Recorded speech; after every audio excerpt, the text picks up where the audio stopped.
Bonjour à tous et à toutes. Dans 3 vidéos thématiques que je vais réaliser, je vais aborder la question donc du travail social en milieu hospitalier.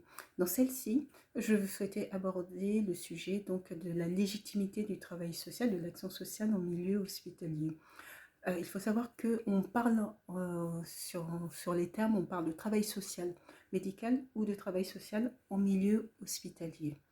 En 1915, lors d'une conférence centrale qui avait été organisée justement pour valoriser le sujet du travail social, la question du travail social en milieu hospitalier, il va être convié le docteur Flessner qui devait donner son opinion a priori positive sur le travail social en milieu hospitalier.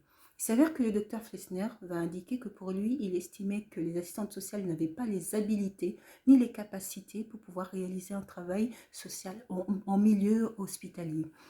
Et que pour lui, ça ne serait jamais de véritables professionnels et qu'il ne voyait pas ce corps de métier perturber dans les établissements de santé.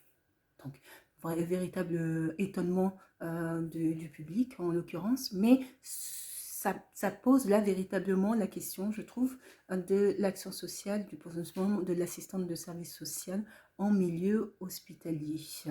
Puisque à l'origine, le service social en milieu hospitalier a été mis en place. Ne vous étonnez pas si je passe dans ma présentation d'un pays à l'autre, que ce soit la Britannique, les États-Unis ou le Québec et la France, parce qu'en fait, il y a un lien entre les évolutions dans chaque pays. L'action sociale est apparue en période de post-industrialisation et d'urbanisation en Grande-Bretagne pour répondre aux effets négatifs de cette période de post-industrialisation. Donc il a paru inévitable de mettre en place un système pour pouvoir accompagner les individus qui étaient confrontés, qui étaient un peu les délaissés du système social, du système qui se mettait en place, système capitaliste qui se mettait en place. Il y a 2 éléments qui vont modifier la donne et faire évoluer, prendre conscience en tout cas de l'importance de l'action sociale en milieu hospitalier. Donc il y a le mouvement hygiène donc pour reprendre un peu l'historique, qui partait en fait d'un article autobiographique rédigé par un patient en milieu psychiatrique. Et ce patient faisait état de toutes les maltraitances qu'il avait subies durant son hospitalisation. Il le mettait en lien avec les conditions de travail du personnel, mal payé, en sous-effectif, qui créerait, en tout cas, qui aurait créé ce qui aurait engendré derrière des maltraitances contre les personnes qui étaient hospitalisées. Ça a été une prise de conscience pour la société civile entière à ce moment-là, d'autant plus que le secteur psychiatrique est un secteur clos. Et donc là, la société civile a pris conscience que dans ce secteur-là, il y avait à mettre en place des dispositifs aussi pour protéger aussi les patients. Le service social va être une forme de médiation entre la famille, entre les familles, entre les patients et puis entre le réseau social extérieur, de sorte à pouvoir accompagner la personne même en situation d'hospitalisation. Ça a été la réponse de l'époque. Un autre élément qui va aussi bouleverser la donne, c'est la philosophie du docteur John Cabot. Le docteur John Cabot est un médecin généraliste qui, lui, estimait que la question sociale était en amont des difficultés physiologiques et psychologiques.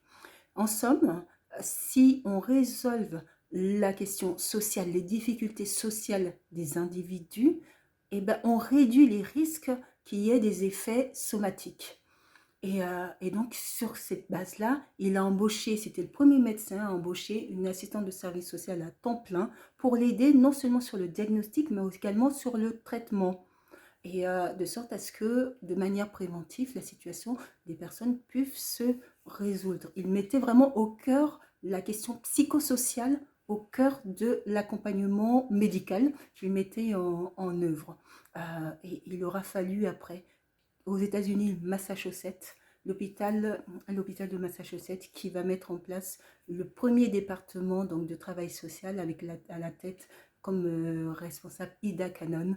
Ida Cannon qui va permettre une évolution incroyable du travail social en conceptualisant justement les accompagnements sociaux, les modes d'intervention, en mettant en place les structures de formation également pour les travailleuses sociales. Au Québec, il faut savoir que pour que la personne puisse avoir rencontré l'assistante de service social, il faut une prescription médicale. Ainsi, et ça c'est très important parce que dans le positionnement même qu'a l'assistante de service social, ça veut dire que concrètement, on considère l'assistante de service social comme une véritable une praticienne une experte dans son domaine du social. C'est une discipline. Généralement, quand les médecins font une prescription, ils orientent vers un spécialiste ou pour un examen complémentaire ou pour aller récupérer des médicaments. Donc là, c'est véritablement pris en compte comme une discipline à part entière, la discipline du travail social en milieu hospitalier, qui est véritablement une véritable spécialisation.